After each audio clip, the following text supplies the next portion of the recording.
It's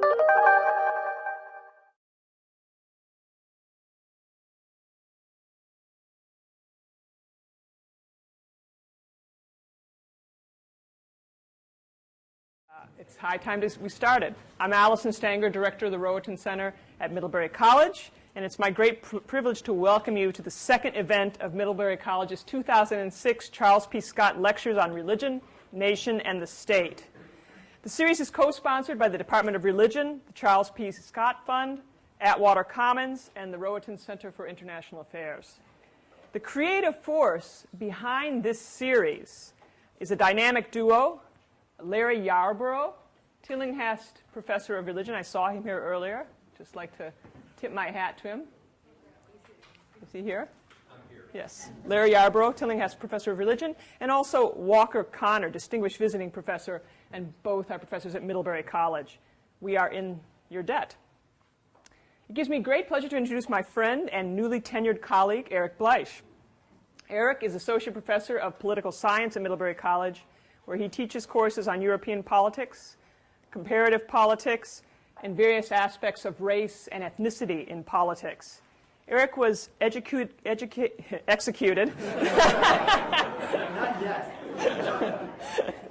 Erik was educated at Brown University, Institut d'études politiques in Paris, and Harvard University, where he received his PhD in political science. His research focuses on the politics of race, ethnicity, and religion in Western Europe. He's published articles on these topics in comparative politics, comparative political studies, theory and society, and French politics, culture, and society. In 2003, his excellent book, Race, Politics in Britain and France, Ideas and Policy Making Since the 1960s, was published by Cambridge University Press. He's currently writing on West European states' responses to racial and religious violence. Over the course of his career, Erik's research has been generously funded by many institutions, including the German Marshall Fund, the Mellon Foundation, the SSHRC of Canada, the Krupp Foundation, and the National Science Foundation. His talk today is entitled, Muslim is the New Black, Constructing the Ethno-Racial Outsider in Western Europe. So please join me in giving a warm welcome to Professor Erik Bleich.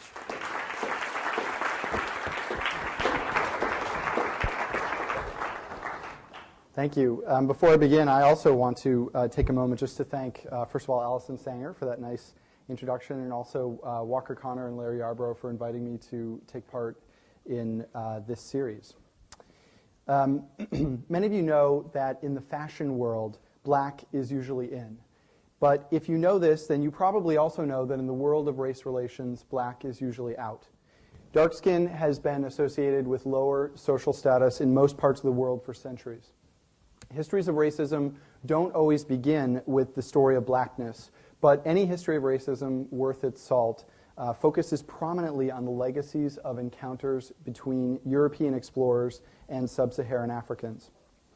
By the early 1900s, W.B. Du Bois elevated this problem to primary importance when he famously proclaimed that the problem of the 20th century is the problem of the color line, the relation of the darker to the lighter races of men in Asia and Africa, in America, and the islands of the sea. And I think this says a lot about the perceived importance of color in world politics at the time. But notice here that Du Bois doesn't mention Europe in his geographical list. Right? Why is this? I think it's probably because in the U.S., black-white differences have traditionally been the most significant racial differences within this country. Native Americans, Latinos, and Asians have also been cast as ethno-racial outsiders, but for most of U.S. history, blacks have been seen as the quintessential racial other. In Europe, this has not always been the case. In Western Europe, the history of ethno-racial outsiders has been much more complicated. There have been ebbs and flows over time, with different groups viewed as the prototypical other in different eras. Right? Most obviously, Jews fulfilled this role for many centuries in many countries, but also through invasion and occupation, Muslim groups like Moors and Ottoman Turks fulfilled this role equally well at different places and in different times. And in the late 19th and early 20th centuries, what were deemed national races like the Irish or the Germans, were seen as the most serious ethno-racial enemies. And of course, by the middle of the 20th century, Nazi Germany and its allies had reinvigorated anti-Semitism, putting it mildly. The Jews were their primary targets, but Roma or the Gypsies were additional targets, as were Slavs. So in West European history, the ultimate outsider has varied dramatically over time and place, and it has included many groups that most Americans would consider white, such as Jews or Slavs or the Irish. Does this mean that Du Bois was right to leave Europe off his list? I don't think so. The color line has been very important in Europe itself. And this has been the case especially in the post-World War II era, which is ironic because the Nazi atrocities thoroughly discredited overt racism and anti-Semitism. And because of the tremendous economic boom in Western Europe in the post-war decades, meant that there was an expanding pie. And usually this means that there are fewer ethnic and racial tensions, fewer tensions between groups rather than more. But the expanding economies of Western Europe, and especially the northern half of Western Europe, opened the doors for immigration, right? Immigration from outside European borders. These countries needed workers. So millions of ethnic minority immigrants came in to fill those jobs. And one of these immigrants was a young Frantz Fanon, who came from Martinique to study in Lyon. And in Black Skin, White Masks, which he published in 1952, he tells the story of how passengers on a French train seated him not one, not two, but 3 places on the train because nobody wanted to be anywhere near him. And of how he overheard in the street, "Mama, see the Negro, I'm frightened." Right? Racism had not disappeared in Europe. The color line was alive and well. And what we see in Western Europe since the end of World War II has been the crystallization and the elevation of a number of groups to the status of predominant ethno-racial outsiders in this region. These are people defined by skin color, by country of origin, or by immigration status. Blacks and Pakistanis in Britain, Turks and guest workers in Germany, Arabs in France, immigrants or asylum seekers everywhere. But what's equally important is that up until the past 20 years or so, none of these groups was identified primarily by a religious identity. Right? Pakistanis, Turks, and Arabs are, of course, predominantly Muslims, but it is not the case that these immigrants were seen by Europeans as Muslims at the time. Right? They were defined by their skin color, by their ethnicity, and not by their religion.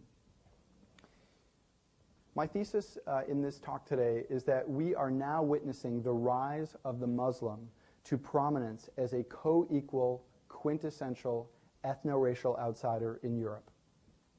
So existing immigrant groups are being recast and recategorized as Muslims. And to be a Muslim increasingly means to be a low-status, dangerous ethno-racial outsider. Now, everything I've said so far about European history demonstrates that the identity of ethno-racial outsiders can shift over time. But I want to argue more than that. I want to argue that the process of identifying and constructing ethno-racial outsiders is a political one. Right? That there's a politics behind the construction, elaboration, and contestation of ethno-racial outsiders. And in doing this, I'm placing myself in line with scholars like Michael Omi and Howard Winant, who argue about the process of racial formation in the United States as a fundamentally political process, and with scholars like Mahmoud Mamdani, who writes about the racialization of identities, of Hutu and Tutsi identities in Rwanda, and about how this is also a fundamentally political process. So to lay out this argument, I want to do it in 3 parts. First, I'm going to say a few words about just what an ethno-racial outsider is and how you identify one. Then I'm going to briefly review the history of the construction of the Muslim identity in Western Europe, both from within the community and from without, from the majority population. And I'll argue that the initial transition began in the late 1980s, but that the construction of this identity has really taken off since the turn of the 21st century. And third, finally, I'm going to assess the situation today and prospects for the future. And just to preview the upshot, the news is troubling, but it's not catastrophic. There are some troubling signs for the future, but there are also potentially some causes for hope. Okay. Hopefully the notion of an ethno-racial outsider is a kind of intuitive one, right? Everyone should have a feeling for what that probably means. But I think it's worth taking a couple of minutes to elaborate this concept, both to ground it in some of the existing scholarship and to clarify exactly what I mean by ethno-racial outsider. An ethno-racial outsider is a member of a group that, in Zollberg and Long's terms, shares an essentialized negative identity as dangerous strangers. For Richard Alba, the boundaries between us and them are bright, not blurry, which means there are unambiguous distinctions between groups. And for the third part, I think we need to incorporate some of our friend Luke Hagendorn's thinking here. He says that you have to understand that outgroups are rank-ordered in ethnic hierarchies. Right? In other words, there's not necessarily just one ethno-racial outsider group in any given society. And categorizing groups as ethno-racial outsiders is not simply a yes-no question. There are degrees of outsiderness. This is important to remember. And I think this is illustrated particularly well in the kind of survey carried out in France in the mid-1990s, in which respondents were asked to say if they felt sympathy or antipathy towards different kinds of groups. I apologize for the resolution here. I'm afraid there's a bulb problem in the projector up there. I asked if we could get it fixed, and they said we need a bigger ladder than what we have in this building. So we'll have to make do. But you can see here that there's a kind of hierarchy of outsiders that is reflected in the answers to these questions, right? Do you feel sympathy or antipathy towards these groups? Mediterranean Europeans are largely accepted without qualms, right? 89% of respondents subtotal sympathy and only 5 subtotal antipathy. But if you look down here at the bottom, Gypsies and Maghrebis or Maghrébins are only 50% of the people have sympathy for them, and roughly 40% say openly that they have antipathy for these groups. Right? And everything we know from these kinds of surveys is that if there is a bias in the survey, it is towards not reporting that you dislike people simply because of their race or ethnicity. So it's highly likely that the antipathy numbers here are actually higher than they're reflected in this survey.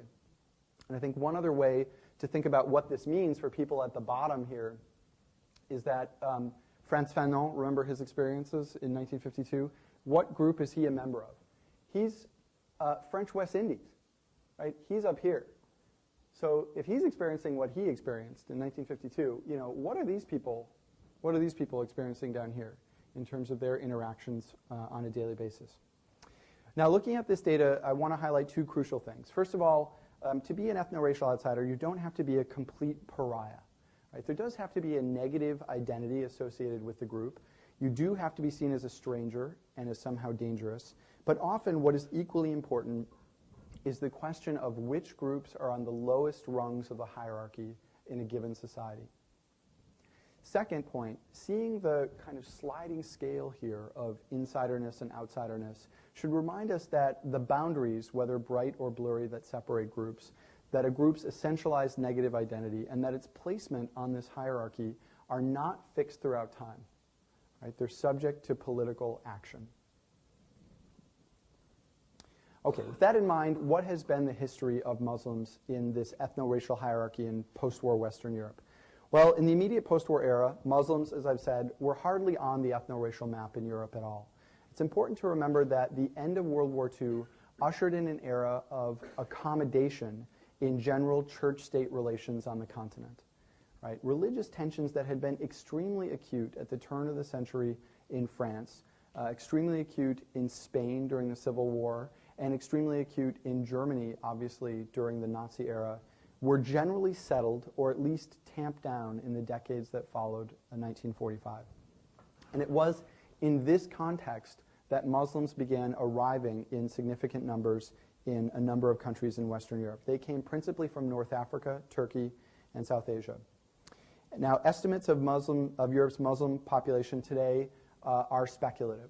Right? Very few countries keep anything like systematic data on their citizens' religions. right? Perhaps for obvious reasons in a region that saw the takeover by the Nazis. And moreover, once you start to look at these numbers, which I'll give you some in a minute, you have to ask yourself, how religious are these people really? Right? So the religiosity of people who are nominally Muslims or who are categorized or counted as Muslims is another thing that nobody really has a good grip on. So these numbers are not hard and fast, but are really just, I think, suggestive of what the population is like. The U.S. State Department tries to assemble this kind of data, and its estimates are in line with most other reasonable estimates I've seen. So I will give them to you here. Here are the numbers in 6 important countries. As you can see, the raw numbers and the percent of the total population vary. In no country are nominal Muslims more than 10% of the population. But in each of these countries, they are more than just a scattered few residents. Right? They are meaningful populations in Western Europe. But I think what's interesting is that up until the past 5 to 10 to 15 years, nobody really thought of these immigrants as Muslim. Right? Until recently, it was far more common to define these people by their citizenship status. Right? Are they immigrants, asylum seekers, refugees, or foreigners? By their economic function, such as guest workers, or by their race or ethnicity. Are they black, Pakistani, Algerian, Arab, Turk, Kurd, etc.? And this was partly the result of state rules that automatically categorized people by an established institutional logic, but it was also partly a result of the way that the migrants themselves organized themselves. And this only started changing to a significant degree in about the mid-1980s. After the oil shocks of the 1970s, most European countries stopped welcoming the single men who were the guest workers of previous decades, but human rights commitments prevented them from sending these guests home, even in an era of rising unemployment. Moreover, human rights commitments meant that West European countries had to allow family reunification, which meant that although single men stopped coming in large numbers to these countries, their men with wives and children had their wives and children come over to the country and went home in some cases and got married and then came back and then brought their wives and then had kids. So this helps explain the increasing importance of religion to these migrants in the 1980s. Right? Alongside the backdrop of increasing religiosity among West European Muslims, there were also some events taking place in this era outside of Europe, the era of the 1960s to the 1980s, that were beginning to recall for European citizens some of the negative images of Islam and Muslims that have prevailed for centuries.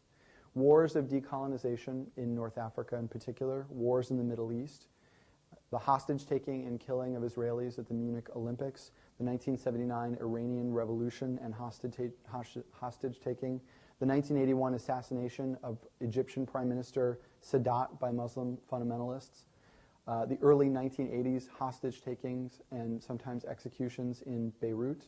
Right? All of these things were going on outside of Europe and in one case inside of Europe between the 1960s to the 1980s. So you have on the one hand the image of Islam outside of Europe that is becoming more fundamentalist and violent, and on the other, migrants inside Europe who are becoming more Islamic. And these two separate strains converge in 1988 and 1989 in Britain and France to mark a major turning point in the construction of Muslims as ethno-racial outsiders in Western Europe. What happened in Britain in 1988? Does anybody know? Some mumbles? Sheffield? Sheffield? No? Sorry? Rushdie. Right. Salman Rushdie publishes the Satanic Verses, a big moment in West European history for constructing Muslims as outsiders. Some British Muslims were upset by it and protested, but their protests really got nowhere until a small group of protesters burnt copies of the book in front of the city hall in Bradford to attract media attention to their cause. And it did. And in the wake of this, the Iranian Ayatollah Khomeini issued a death sentence fatwa against Salman Rushdie, and some British Muslims, a very few British Muslim leaders, seemed to be sympathetic to this fatwa. And that brought out public commentators in the media and in politics condemning British Muslims for this reaction. And so you can see how the dynamic was started of a belief that Islam was squaring off against the West, right? That there were tensions between these two groups. In France, you had, in 1989, the headscarf affair. Right? 3 teenage girls were sent home from a suburban Paris school for wearing headscarves. The event erupted into a national debate over the place of Muslims in French society, and more specifically, over the role public schools should have in enforcing the laïcité compromise that was struck at the beginning of the 20th century. Right? That schools were a neutral site in which religion should play no obvious part. Muslims were seen to be calling into question the compromises that had been struck nearly 100 years ago within France. And I think what these two events highlight, apart from showing the turning point in Western Europe, is that there are two sources of tensions surrounding the place of Muslims within Western Europe. The headscarf affair in its early days signaled cultural tensions. Cultural tensions. The notion that Muslims may have very different values from Europeans, and that these values may be incompatible with European values. The Rushdie affair, on the other hand, signaled fears of physical tensions. Right? The fear that Muslims were willing to resort to violence, burning books and issuing death sentences.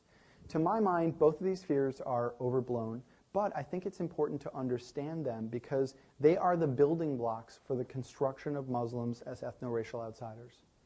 Perceived cultural incompatibility signals bright boundaries between groups, and fears of violence reinforce an essentialized negative identity of these groups as dangerous strangers.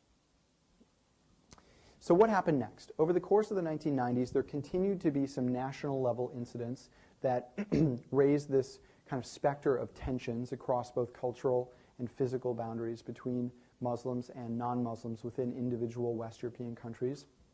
But there were also some bigger shifts and bigger trends in the 1990s that are worth noting. The end of the Cold War, the publication of Huntington's Clash of Civilization thesis, and the outbreak of war and ethnic cleansing in the former Yugoslavia all helped raise awareness that cultural and religious tensions and differences might be extremely salient in the new world order. And at the same time as this was happening, the new economic health and the proximity of southern European countries to Muslim countries meant that they were, for the first time in post-war history, net importers of immigrants, right? Net receivers of migrants. And more of these migrants were coming from Muslim countries. So in the 1990s, you had the presence of significant Muslim populations spread beyond Northwest Europe to incorporate Southwestern Europe as well. But I think the next big transition moment in the construction of Muslims as ethno-racial outsiders came in the 21st century.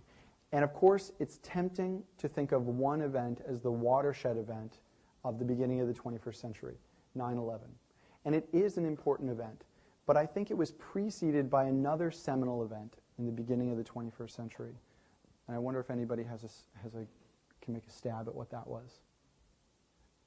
Creating tensions across Muslim, non-Muslim lines in Western Europe. This one's a little more obscure in the West European context, but very prominent in a global context. Was it the Dutch filmmaker who was murdered? That comes later. In the year 2000, late September 2000, the Second Intifada. The Second Intifada. Right? Why is the Second Intifada meaningful in Western Europe? Well, you might think that it's because it creates or reinforces images of violent Muslims, right? The Palestinian uprising.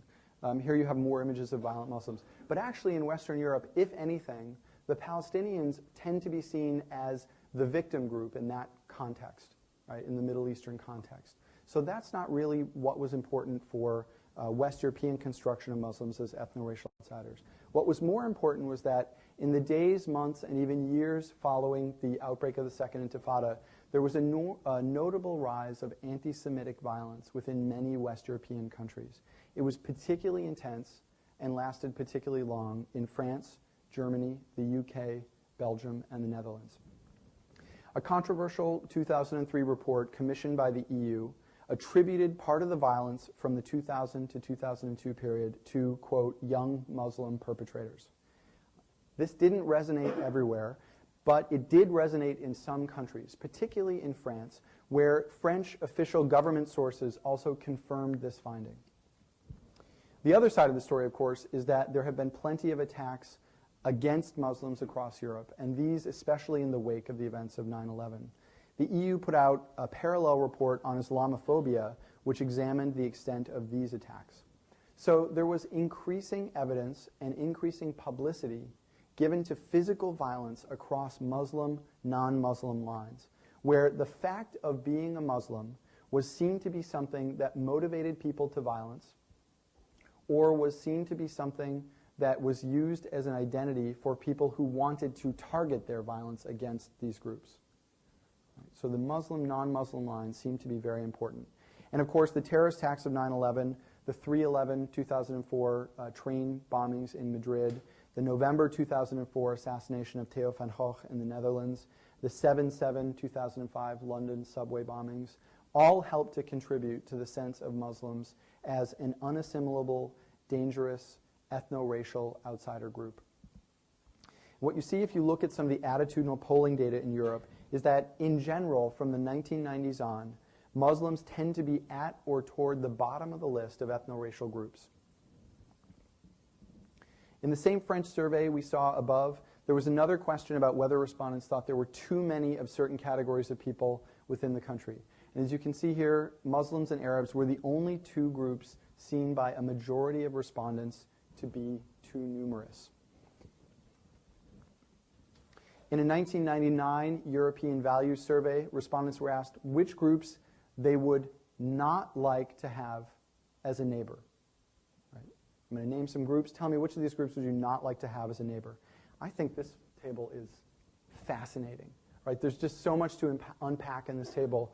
Like, for example, what is going on with anti-Semitism in Spain?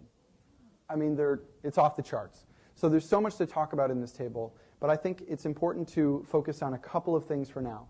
First of all, by this measure, by this standard, gypsies are actually the predominant ethno-racial outsider in Western Europe. But secondly, Muslims come in second, right? A distant second, but clearly ahead of foreigners, other race, and Jews, as the second group that respondents would not like to have as a neighbor in this survey.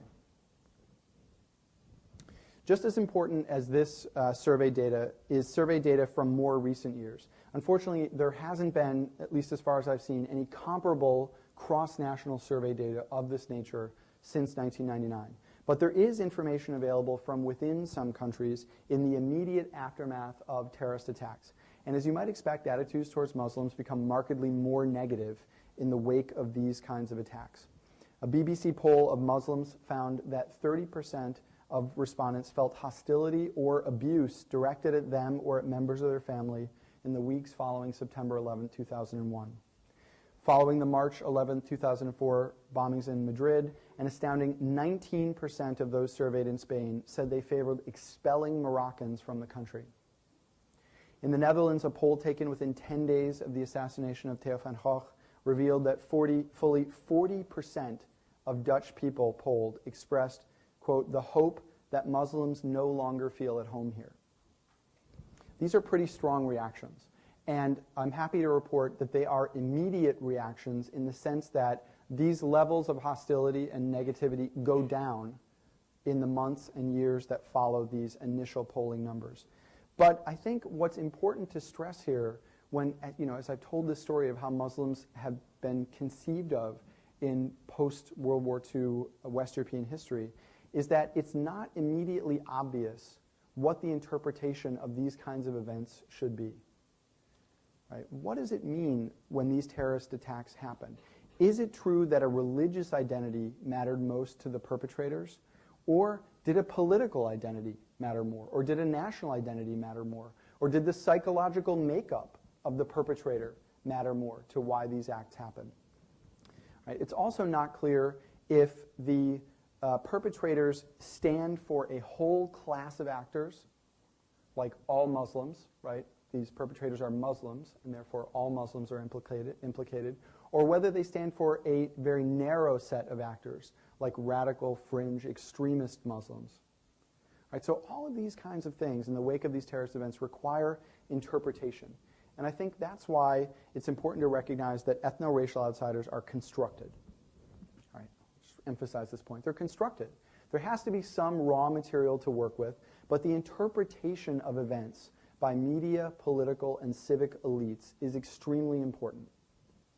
Media elites carry messages to wide audiences at local, national, and international levels.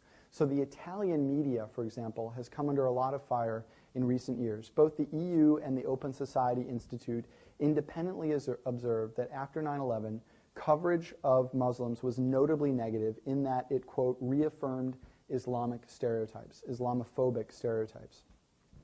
In its report, the EU stated, quote, some articles in the press were highly inflammatory and sensationalist, and that extremist Muslim voices were being disproportionately represented. And the OSI noted that, quote, on occasion, the religious affiliation of Muslims has been reported without justification. These are three separate decisions the media can make in the context of a terrorist attack or in interpreting what Muslim means. Right? Do they print inflammatory as opposed to sympathetic or neutral articles? Do they print the words of extremists or moderates or some balance of both? Do they gratuitously identify as Muslims people for whom their Muslim identity, if it exists at all, has nothing to do with their motives for the acts they've carried out? And usually what this means is the commission of petty crimes. This is why I think Bill O'Reilly's statement, I don't get to use Bill O'Reilly's name very often in public talks, but I'm doing it here. Bill O'Reilly's assessment of the November 2005 disturbances in France as a, quote, Muslim insurrection, unquote, was comical to anybody who knew the situation. Right? This was clearly an inflammatory statement. He was pulling quotes off extremist Muslim websites, claiming credit for sponsoring, propagating, and perpetuating the insurrection. And he was grouping a lot of disaffected youths who were angry about many things under the banner of Muslims. It was comical, except for the fact that there are a lot of people who watch Fox News who don't know anything about the situation in France. So who probably take as accurate Bill O'Reilly's interpretation of events. On the political front, politicians can set the national and local tone for what kind of discourse is acceptable in the public sphere. A 2005 Council of Europe commissioned report details the political portrayals of racism, xenophobia, anti-Semitism, and Islamophobia. It shows that politicians make really a wide variety of statements, not all of which are negative, but among which are a number of sufficiently troubling negative statements to raise flags for concern. At the national level, some far-right parties express with more or less openness the argument explicitly made by France's Mouvement National Républicain, quote, immigration is the nest of Islam in France, and Islam is the nest of Islamism. In other words, immigration, which all these countries have, means Muslim fundamentalism. In most European countries, however, it's important to remember that there are more restrictions than in the U.S. on speech that incites racial or religious hatred, so politicians are generally more careful about what they say. They often use coded language, which, however, is not difficult to understand once you know the codes, as most people in these countries do. One other way that they convey their ideas is to focus on particular issues. This picture comes from a story entitled BNP Calls for an Open Debate on Ritual Slaughter in the British National Party's December 2004 Voice of Freedom newspaper. And the article is about how a BNP local councillor spoke up in an open meeting for the people and against the barbarism of ritual slaughter. The subtext is not hard to figure out. Right? It's not hard to figure out when the article is next to a picture of clearly an Islamic man pinning down a fuzzy woolly sheep wielding a large knife, right, pointed essentially at its throat. Right? The image being conveyed here is of Muslims as, quite literally, butchers. Right? So this is another way in which politicians can skirt some of the restrictions on incitement to religious or racial hatred by staking out an issue like ritual slaughter and then pairing it with certain images and certain text to convey a stigma of Muslims as part of the ethno-racial outsiders. Okay, finally, the role of civic elites is important to conveying an understanding of who the ethno-racial outsider is. And by civic elites, I mean essentially teachers, preachers, and other beseechers, right? People who stand up in public at a local or regional level and stake a claim to knowledge about this area and who speak to people who listen to them and who take them as some authority on the topic. These people speak from a position of authority and can also have a strong influence on constructing ethno-racial boundaries. So these three sets of actors, media, political, and civic elites, do the lion's share of work in constructing ethno-racial outsiders. They can help cast groups as dangerous strangers. They can help to brighten or to blur boundaries. And they can significantly affect where different groups are situated on the ethno-racial hierarchy within each country. Okay, I want to conclude by giving a sense of just where Muslims stand in the Western European ethno-racial hierarchy at the moment. And by pointing out, again, that the news, while bad, is not catastrophic, and even by pointing out that there are some hopeful signs. One thing that's clear in conclusion is that Muslims have moved down the ethno-racial hierarchy in Western Europe over the past 20 years. 20 years ago, the category of Muslim barely registered within Western Europe, and now, of course, it is quite significant and meaningful. And as we saw in the World Value Survey from 1999, Muslims are the group responded second most wanted to avoid as neighbors. But I think from this observation, it's important to note two other things. First of all, gypsies are the extreme ethno-racial outsiders in Western Europe. Right? Who's talking about the gypsies? It's not a common topic of conversation, at least on this side of the Atlantic. It's becoming more important in European Union discussions, especially since the accession of Eastern European countries, where gypsies are more prominently and publicly seen to be explicitly ethno-racial outsiders. One way to read this data, though, is to say, okay, gypsies are the extreme ethno-racial outsiders. Muslims are next on the list, but only 14%, this is an unweighted average of people in these 6 countries, say that they want to avoid Muslims as neighbors, which means 86% of people in these countries, in theory, would have no problem having a Muslim as a next-door neighbor. Right, so you have to balance out what this information means. Secondly, Muslims, while worse off than these other groups by this one measure, are not obviously worse off by many other measures of understanding how ethno-racial groups outsiders function within Western Europe. People identified as foreigners, as of another race, or to, some would argue, a lesser extent, Jews, suffer roughly equivalent amounts of physical attacks, discrimination, and negative stereotyping in the public sphere. So in other words, Muslim is the new black, but it's not the only black, and it's not even the blackest black. That said, there are still many troubling signs in Western Europe when it comes to thinking about the future of Muslims on this ethno-racial hierarchy. Most of these are obvious. Right? Politicians may be tempted to cast Muslims as dangerous strangers because it can get votes. Right? Media sources may also be tempted in this direction because it sells newspapers. Right? Who had heard of the Jyllands-Posten before the Danish cartoon controversy? Who hasn't heard of it now? Right? Flemming Rose, its editor-in-chief, completely unknown outside of Denmark, probably relatively unknown within Denmark, has published op-eds in the Washington Post. He's been invited to prestigious roundtables at the Brookings Institution. Right? There are people who have a vested interest in creating and exploiting tensions between Muslims and non-Muslims. But there are some hopeful signs too, and I think these are just as important to emphasize because they're often underemphasized by experts who arguably themselves have a vested interest in doomsday scenarios. Right? It's easier to get an article published if you're saying, it's terrible. You know, it's terrible. Things with Muslims are going terribly in Western Europe. It's easier to get more people to your talk, right? If you're saying that kind of thing. So I'm hoping now that I'm like giving you the hopeful sign, I'm not going to see people start to leave.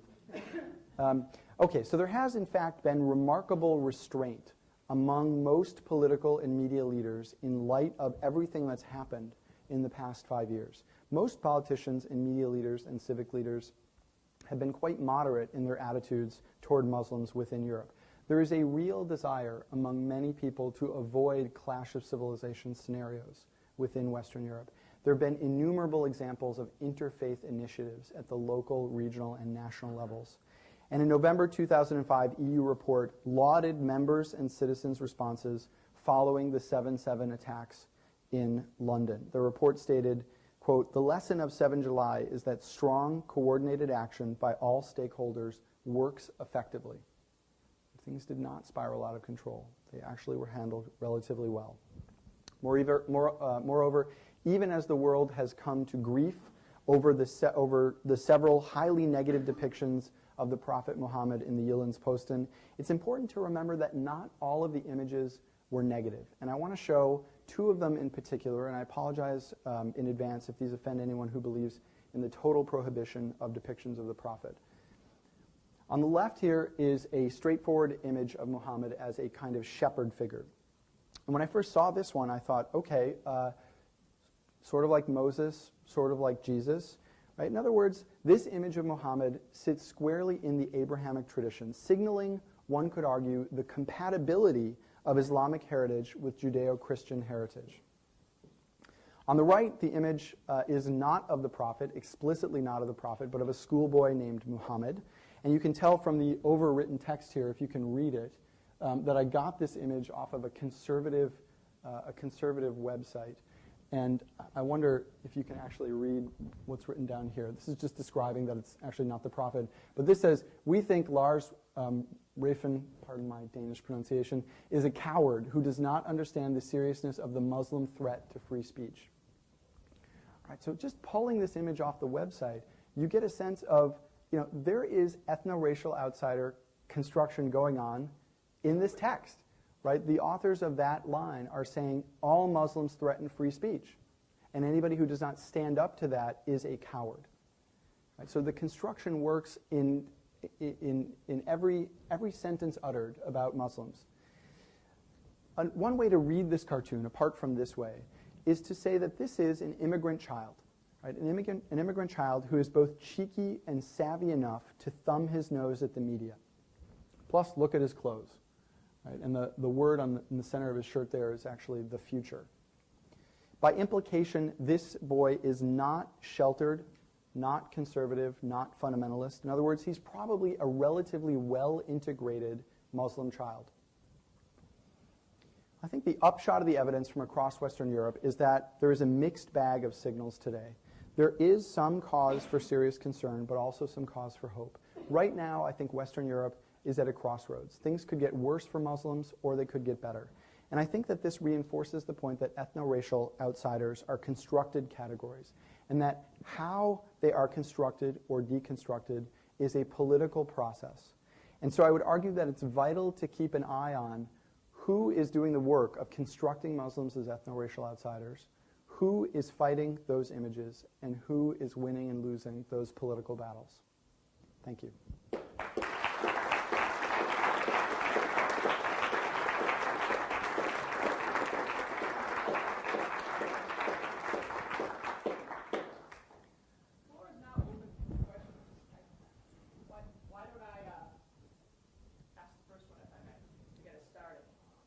Could you field the questions as well? Would you mind doing that? Just if they're, I mean, you take the list. You get. Oh, I can do that. Yeah.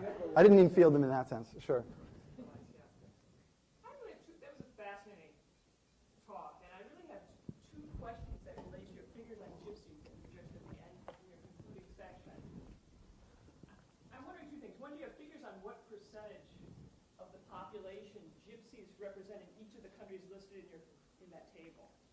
It seems odd to me, for example, that the figures are so high in places like Britain and France, where I would think that the percentages that gypsies represent in the general population are probably lower than in other places. So that would be an interesting thing to try to explain. And my second question is, to what extent do you think the figures in this table are distorted by the sorts of places that gypsies can live in Western Europe?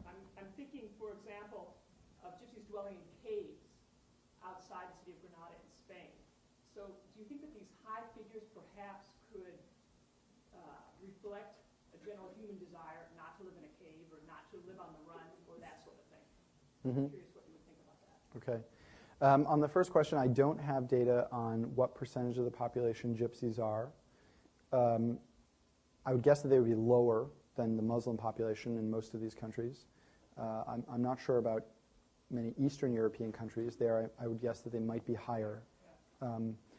And in terms of exactly what is causing the image of gypsies, I think it's a lot of things, and that might be one of them, right? The image, I mean, if you think of, I undertake this exercise with some of my students in my classes. If I say the word Muslim, what are the words that pop into your mind?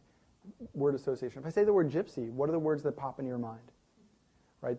Most of them, we could make a list, and most of them would be negative words, right? And many of them would be associated with things like, well, I don't know. I mean, I don't want to go ahead and perpetuate these images right now, but you can imagine what they would be like. And so, living in unsanitary conditions or being on the extreme margins of society, not having homes, these kinds of things probably play in. But I think the two axes along which I mentioned Muslim outsiderness was being constructed also applied to gypsies. Culturally very different, extremely different values. They don't want to go to our schools. They don't want to settle down. Maybe they like living in caves. What kind of people are these? They're very strange, culturally different people. And violence or fears of physical security. They're pickpockets. They're murderers. They're thieves. They're these kinds of images associated with violence, I think, apply very well to the images of gypsies in Europe as a whole. So I would say to analyze the situation of gypsies, you could do it in exactly the same way as I've analyzed the situation of Muslims. For me, what's interesting is, why is it that there aren't more people out there worried about gypsies? Right? There are a lot of negative images of gypsies, but there aren't a lot of people out there kind of fighting for positive images of gypsies. Whereas there is this balance in the discussion of Muslims. Right? There are both sides in the Muslim debate, but in the gypsy debate, there aren't many people out there fighting for the positive image of gypsies. Is that? Yeah. And in Eastern Europe, I think there are more.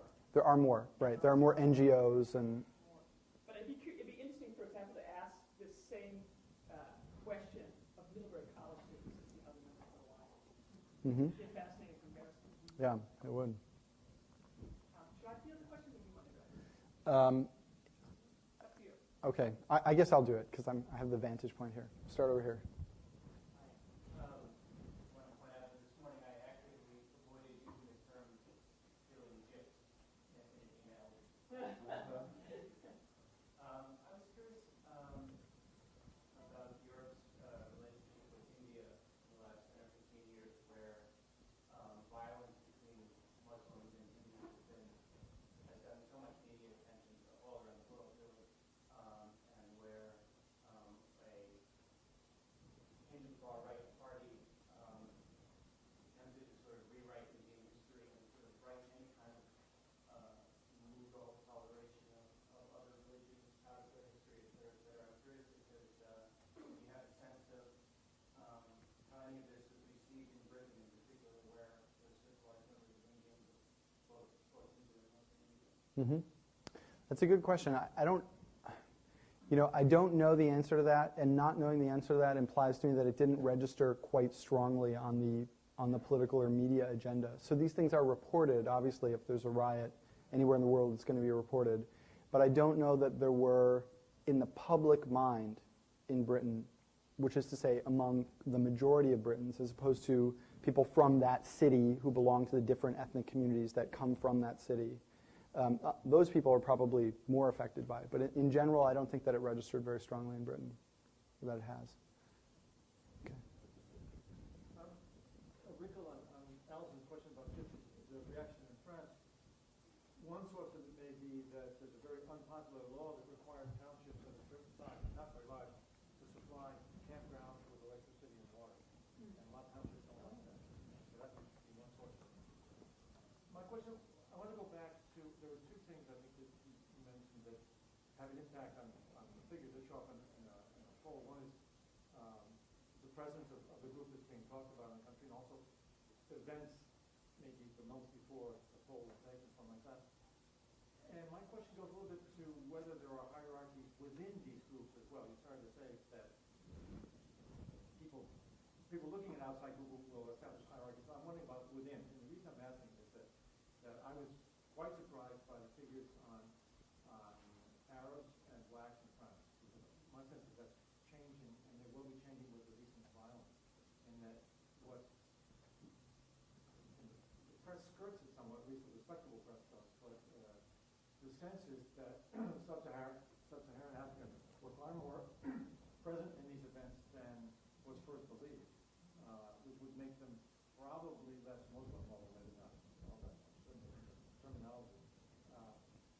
But I just wonder whether you've seen anything along those lines, because my sense is also that in many cases, North Africans or the descendants of North Africans are more integrated into French ways, for example, than sub-Saharan Africans are, who have larger families, etc. And I'm just wondering whether any of that sorts out in what you've seen. So are you asking if I've seen movement since 1996 when this poll was taken?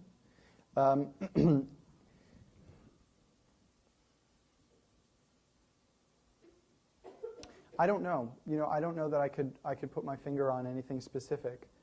I guess some of the things in here that struck me are there is in some of these polls a small to medium-sized disconnect between what these polls say and what kind of common wisdom says, or what the media says we should be thinking. So here in this one, and you can't see it at all anymore, Asians, which are, I'll just tell you what they are. Asians are here. Too many Asians. 30% of the people say there are too many Asians in France in 1996. And in 1996 was right when I was doing my dissertation research. And everybody I talked to who was talking about immigrants said, Asians, we don't care. Nobody in France cares about Asians. Nobody's bothered by them. It's amazing that nobody is, but nobody is.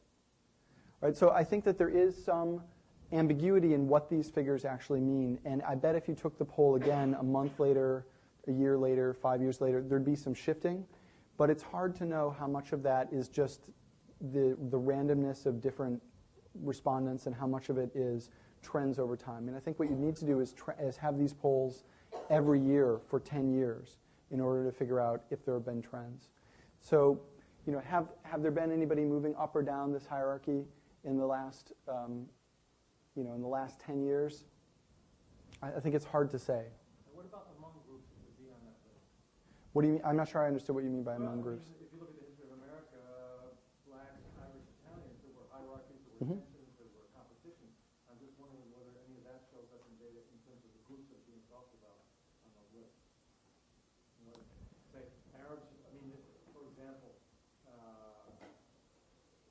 the French from the Antilles tend to look down, I think, on African groups. Oh, I see. Okay.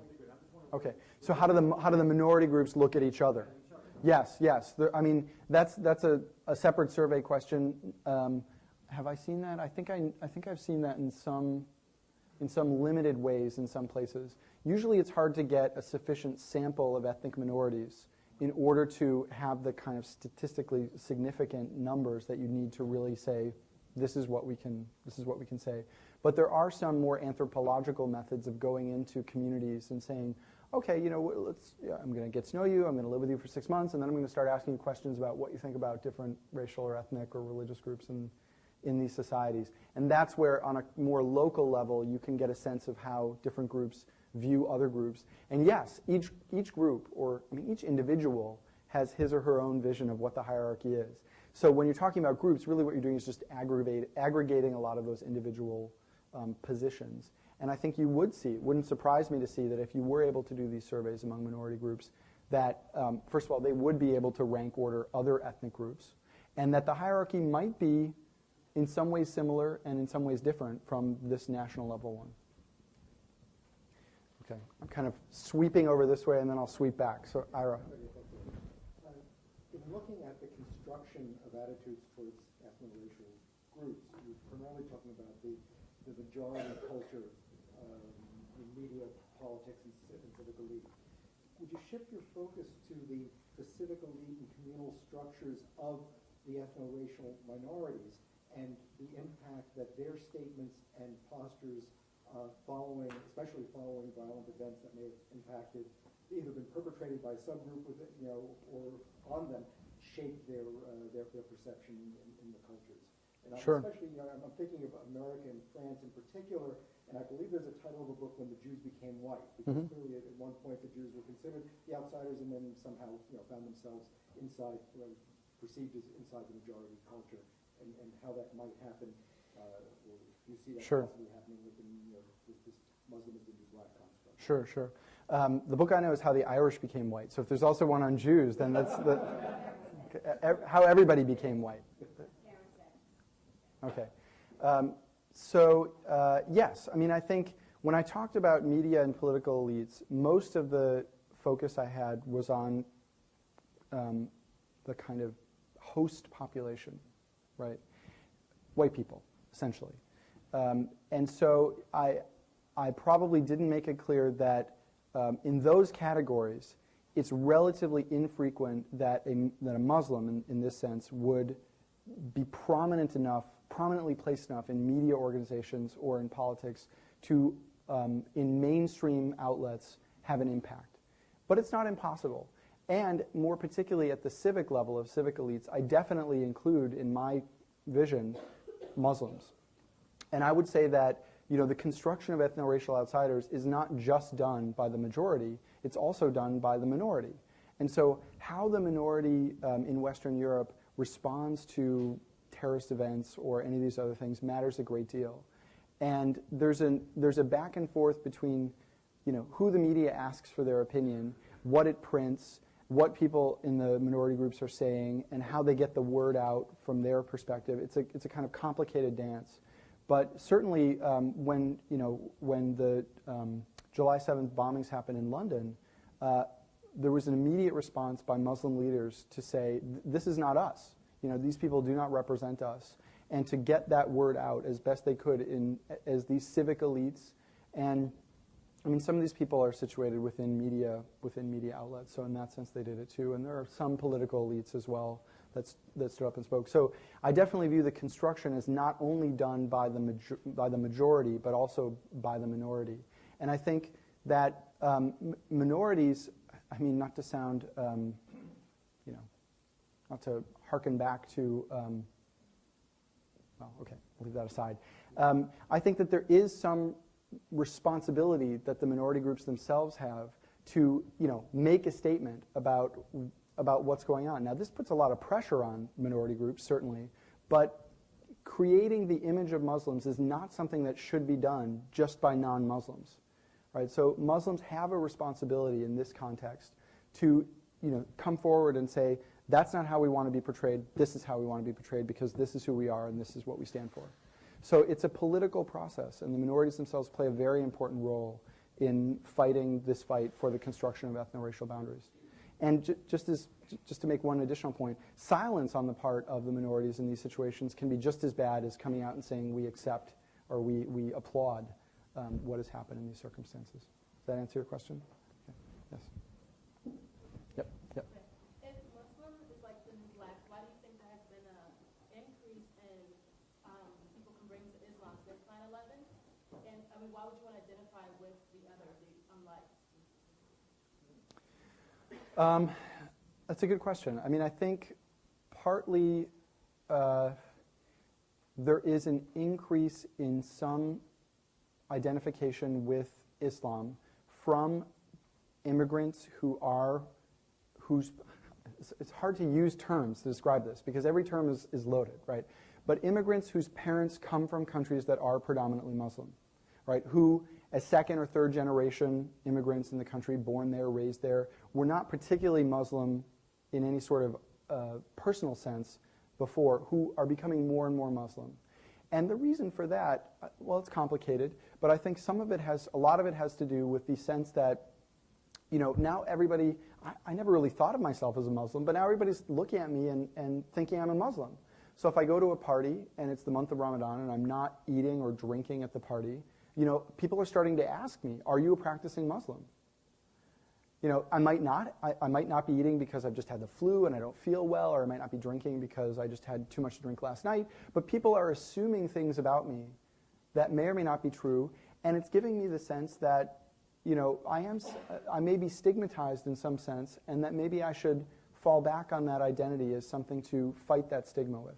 It's a sort of ironic. With Latinos, I think minorities in general, like a lot of blacks, a lot of Latinos have been converting, especially like Latin America in general.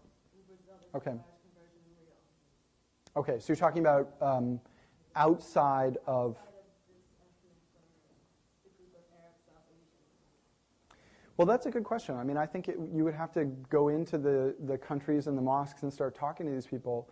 I could speculate a little bit. There's nothing more than that I could do. But I would say, along with the bad press given to Muslims, comes the other side, right? So there's the response by many Muslims saying, that's not us. You know, we're an open faith. We're a tolerant faith. We're a peaceful faith.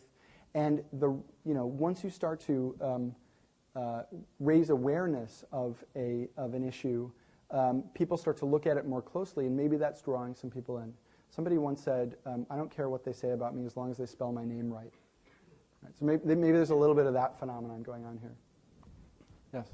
Are there other minority groups classified in terms of religion, or is this restricted solely to Muslims? Certainly there are other minority groups classified by religion, but as I said, most of the countries don't actually categorize people by religion for official purposes. Public opinion. Sure. I mean, Jews are the most prominent one. Some people, have a marginal interest in Buddhism. Some people talk about differences between Catholics and Protestants in certain countries in certain contexts. So there is a public discourse about religion in these countries. But most of these other religious groups, religious identities, are not as aligned with this sense of danger, right, of ethno-racial danger and outsiderness as Muslims are. Okay, come back this way. David. Actually, I have a question that goes beyond the scope of what you said. And I know Ellen is very, she's got a question. She's been sitting out for a while, so I'll yield to Ellen. After you. Okay, Ellen, then we'll come back in. This is a kind of non-political matter. So I'm sitting I'm not sure here. if that's allowed. But this is the question I want to ask. And it's about what the poll is concerned. Because I was sitting here thinking, there are other ways that you could measure something. For instance, you could measure the way someone's ethnicity determines their life in a country, right? So I was looking at Spain and Italy, and first of all, my eyes were popping out at the Jewish one, because I was saying, that's interesting. What two fascist regimes, access power, were the only two places you would have been safe in World War II? Spain, if you got there, if you weren't, and Italy till the Germans, right? So even though there was, clerical anti-Semitism in Spain and Italy, you were much safer than anywhere else. Mm-hmm. And now, suddenly it's like, wow, and so then I was saying, well, wait, if I were a Jew in Spain now, how much would my life be determined by that? Wouldn't I likely have gone to college? Wouldn't I likely have a good job? Wouldn't I likely, sort of be integrated in other ways? And being Jewish would be a part of my identity, but it wouldn't encapsulate everything that happened to me. So I guess what I'm wondering is, even though what does the poll show versus other things you could look at, such as discrimination in housing, Mm-hmm. participation in other civic organizations that are not constructed by the race system. Sure. That is the degree of integration of different people within a society. And I'm wondering if the poll, gypsies to me, it's very clear, they're not integrated in other ways either. They are discriminated against in housing, or they are, their identity probably shapes what happens to them on a daily basis. Mm-hmm. But I'm not sure that, so I guess my question is, what does that poll show? Yeah. Versus looking at some other kinds of measures. Yep. Well, yeah, it's a great question. I mean, I think I tried to allude to this, but wasn't able to emphasize it enough. I view this as just one measure, And as I tried to say at the end, it's not even the most important measure, right? And by most other measures of things like who's the victim of racist attacks, physical attacks, who suffers from discrimination in jobs and housing and employment and these other things, these other groups are equally up there, right? So it's not the case that Muslims are, suffer from 1.5 times more discrimination and attacks as other race or Jew, right? I would say that this is just one data point in your understanding of exactly how meaningful these identities are to people in the countries they live in. And I would say that Muslims, foreigners, and other race would be pretty close if you're looking at things like discrimination, attacks, these kinds of things. Jews probably, in general, less discrimination, but in some cases, especially in recent years, and contrary to what was the case prior to recent years, really are all of a sudden up there in terms of attacks, right? Anti-Semitic graffiti, tags on cemetery, on headstones, bombing of schools, personal attacks on victims. So Jews are kind of, in the same category in terms of physical attacks, but probably not there in terms of discrimination, that sort of level of thing. So I would say this is just one point. You need to look at the total picture, and you're right to emphasize that. One other thing I just want to say quickly before we move on is, it's interesting, as somebody who's emphasizing the construction of these identities, it occurs to me that even asking these questions constructs an identity, right? And so, there's this series in the BBC. They've got a website on Muslims in Europe, which Uzair Kayani was nice enough to send me the link to yesterday. I'm not sure if he's here, not here. And on this webpage, there's, what the BBC does is it tries to say, okay, let's, in the wake of 7/7, in the wake of November 2005 in France, let's go interview some Muslims and ask them what their lives are like. And, I'm just imagining, like, going up to some random person on the street and saying, I'm a reporter, you're a Muslim, what's your life like? How does it feel to be a Muslim in this society today?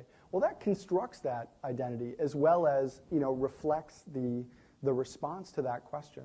So, the construction of identity takes place on multiple levels, even when a simple question is asked. I think it's a laudable thing to find out from Muslims themselves how they view their place in Western Europe. But you have to recognize that when you phrase the question in that way and go out and start asking people, you are contributing to the construction of an identity. Okay, David.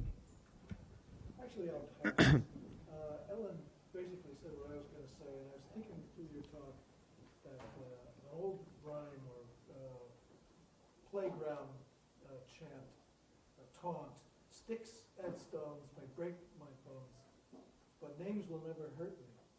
And I kept wondering, how do you correlate the opinions with the behaviors? And that's what Ellen essentially said. Stephen? I'm a little confused about the data in this sense, that most of what is here predates a lot of very dramatic developments in Europe. Madrid, the Bleich assassination, London, and so on. And so when you look for hopeful signs, you're looking at old news in that sense. And I think I pick up a little bit on Ed's question here about whether there have been subsequent findings that look that have been affected by the impact of these events.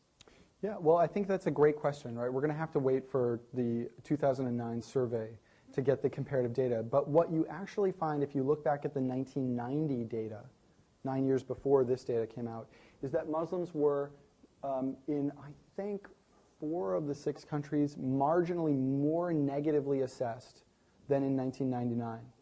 So the trends are not towards Muslims ever downward. And I would say that in the wake of terrorist attacks, opinions go way down. But several months later, the data shows that they've rebounded to about the pre-attack levels. And I think what I see as a hopeful sign, or at least a potentially hopeful sign, is we could take bets right here and now on what these numbers are going to look like in 2009. And I think most people in this room and most media commentators would say, this is going to go up. This number is going to go up. Won't Like to Have as a Neighbor is going to go up to, somewhere between 15 and 20, maybe even higher. I would take that bet, because I think what's going to happen, or what can happen, right? My position is Western Europe is at a crossroads. I don't know which way it's going to go. But I think it's equally likely that all of this discussion about the tensions, about the terrorism, has raised enough awareness among politicians, media leaders, civic elites, and the population as a whole, that it's not all Muslims that are implicated in these attacks or in these challenges, in the challenge to the Yildiz Postin. And so it's possible, to me, equally plausible, that by the time we get around to 2009, people are going to say, oh yeah, Muslims, we know who they are. There are a few of them that we wouldn't like to have as neighbor, but on the whole, most of them are perfectly fine.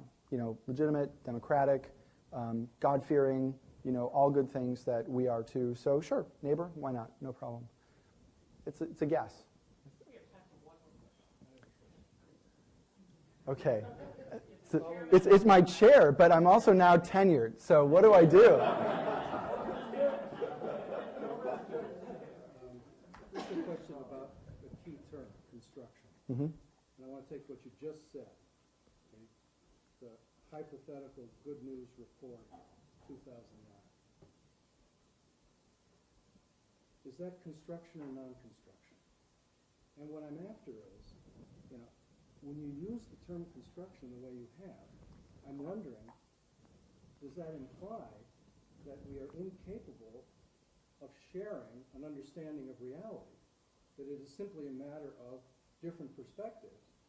Or, as I hope, is it that it's a difficult task to share a conception of reality because of our own prejudices, our passions, etc., but that hopefully we would be able to get beyond that, so that your final statement would be an example, your hopeful hypothetical would be an example of something that wouldn't be a construction but would be true. Because if it were merely a construction, it could be concealing the fact that things aren't that rosy. So separating aside the question of how are things, I'm interested in whether I misunderstood your use of construction or not, and more generally, is it your view that everything is construction, and does that mean that it's impossible for us to have some common understanding of reality, or at least to reasonably grope for it?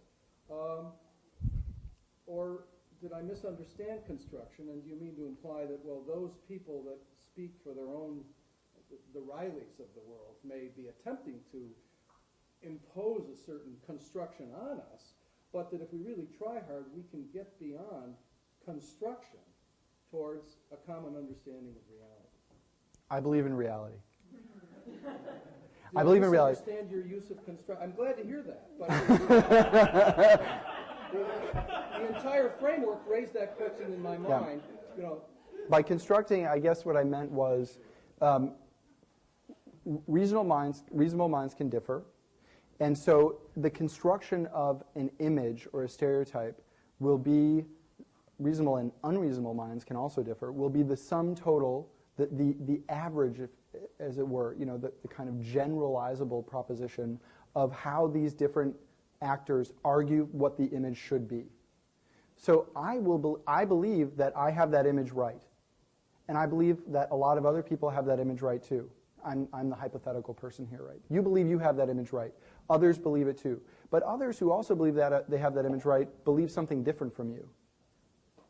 I think, one of them, you can say, if you're looking at those two things, one of them is right and one of them is wrong. It is wrong for Bill O'Reilly to call what happened in November 2005 a Muslim insurrection. It's comical. That's how wrong it is. But it doesn't, so by construction, what I mean is people are politically stating, I think this is what reality is like. And they're making that political claim, and it's a political argument. By political, I mean people fight over it. They contest it. And then, at the end of the day, others who are not politically engaged will accept one or another or some, median point of that vision of reality as what they believe is reality. So either some constructions are better than others, or ultimately it's your view we can get beyond construction to an understanding, of, at least a tolerant, accurate understanding of reality.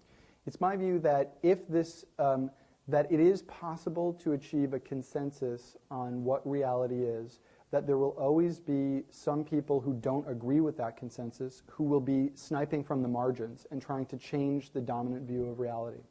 But that you can say that some some positions are more accurate than others, certainly.